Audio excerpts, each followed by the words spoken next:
As everyone knows, the Hay of Moshe is going to be revealed before the coming of the Moshiach. Um, Based on all my understanding of the Erev Rav, here it goes. The Hay of Moshe is the second letter, the Hay, in God's name. So it's Yud K Vav K. Yud is the structure, the Hay of Moshe, which was placed in the name Moshe for Moshe Rabbeinu, of course, is the Hay of Moshe. That Hay resembles the flow of energy. The next letter Vav reflects knowledge. The next letter after that Vav is Hay, the last letter in God's name, of course, which manifests life. Yud, structure. Hay, flow of energy. Vav, knowledge. Hay, life. The structural flow of energy to knowledge of life, which is God. Now, as the Torah teaches, the second Hay, which is in the name of God,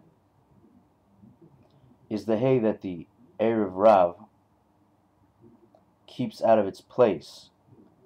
And you can consider this more of the flow of energy to when everything is maybe good in life. Now, sure, there are tzaddikim, righteous people, which is the meaning, who put the Hay in its place, but there's somebody like Barack Hussein Obama who keeps it out of its place, which is why it says in the Tanakh, it says the day that Gog, which is Barack Hussein Obama, initiates war against Israel, and he will want to go willingly on his own, with his own physical body. He's not going to just send whichever nations are going to be with him at the time.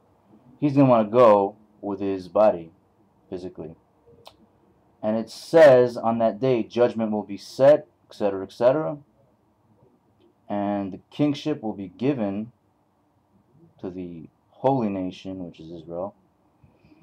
And it says, on that day, he will be one, and his name will be one, which is God.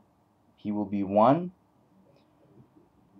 People like Gog are not going to be keeping people like righteous people, holy people, separated from God any longer in its own respect, in its own way. There's a more simpler meaning. And his name will be one. That's going to be the last day that Gog, or anybody like Gog, keeps the flow of energy out of its place. It's more like you're at a party or wedding, per se, and things are feeling very natural. Let's go with simple terms. Things are feeling great. Everything's flowing naturally. Life is abundant on the inside. Everything flows the way you're supposed to. You know it the way you're supposed to know it. Then comes a wicked person and says something in a regular conversation. Hell, the conversation can even be funny. And he says something that's misleading purposely. He wants to mislead you. So things don't feel right exactly the way they should be. It doesn't feel kosher, in other words. Just a joke. The kosher is a joke. When things don't feel right energetically on the inside, it's the Erev Rav, the mixed multitude, which the Torah describes as, we'll categorize them as wicked people, wicked men, is what I mean. That's the problem. That causes death, that causes sickness, that causes illness of very we'll just say it's very complex. Now, why did Moshe have the Hay of Moshe in his name? Why is it called the Hay of Moshe? Obviously, because he rectified that situation back then. The Hay of Moshe, when it's revealed, it means we're basically going into the age that Moshiach is coming. That's what it means. That's what the Torah teaches. We'll give you an example. Let's say, you wake up, you feel good, you might pop on a song or two before you go to work or something. You're driving in your car, you feel cool, it's all good, you feel nice. You're driving, you got such a great feeling, you're looking forward to a great day, and some jackass on the road honks nastily from where he is, just to tick you off, just to make you feel like garbage. What trashy kind of cheap shot on the road, and he gives you this, he just beeps at you and goes, you feel it, like as if some nasty shit came inside of you and your happy feeling went away. Well, that's something called a transference of energy, which is something that Kabbalah actually goes into, which I'm not going to go into now. But that's the flow of energy being taken out of its place. That's the hay that reflects the very manifestation of Yud K Vav K in your name, the second letter of God's name coming out of you. As we all know, human beings have souls.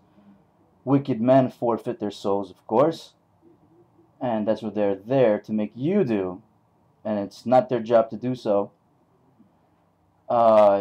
Basically, this is a situation why people get sick all the time and why everyone's misled, and why every wicked man tries to get people of innocence into trouble and have attacks made on them and all this stuff, and all, unnecessary blames, divorces when they're not necessary, etc., etc., etc.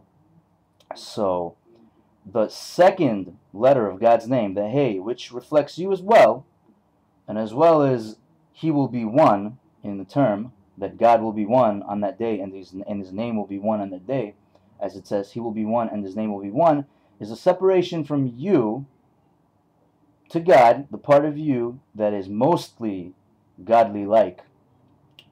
So this is the situation, and righteous people work to keep the hay in its place. Wicked people, wicked men, do the best they can to keep it out of its place. So the example is, you're going to work, you feel great, you have such a happy feeling in you, and you also looking to have a great day, and some jackass on the road puts his shit right into you, all of that frustration, all of that inner hell, which is oh so amazing for everybody, obviously, which is a great example of keeping the hay out of its place. So obviously we now have an example of why everyone's happiness gets ruined, why everyone gets misled, why people feel depressed at times, who causes it, where it comes from.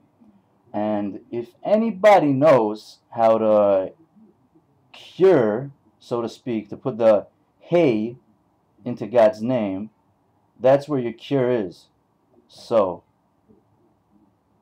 to God, on that day, He will be one and His name will be one. And as God says to whoever this leader Gog is, God says in the Tanakh, I am against you. I will place hooks into your cheeks. On that day, He will be one, and His name will be one. One.